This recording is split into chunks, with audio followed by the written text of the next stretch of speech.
and thank you for joining us for Friday's Daily Market Outlook. Joining me today is Emily from our trading room to tell us more about recent developments. Emily. Gold prices edged lower as the dollar strengthened, while investors awaited US Federal Reserve Chair Jerome Powell's speech at the Jackson Hole Symposium for signals on US policy direction. Wall Street's main indexes fell as investors awaited monetary policy clues from the Federal Reserve's annual economic symposium, while big box retailer Walmart's quarterly results dampened sentiment. MetaMask said it will launch a dollar-backed stablecoin called MetaMask USD.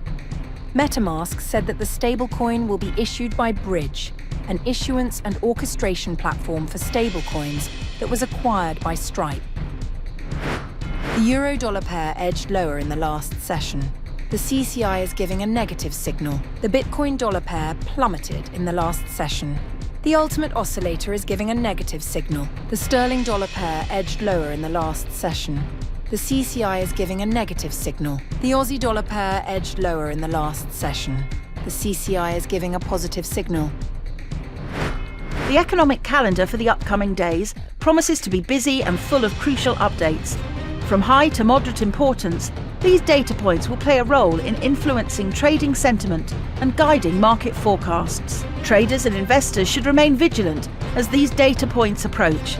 Being prepared for possible market reactions will be vital to navigating the financial landscape effectively. We hope that you've enjoyed our Friday's Market Outlook. On behalf of all of us here, we wish you a productive trading day.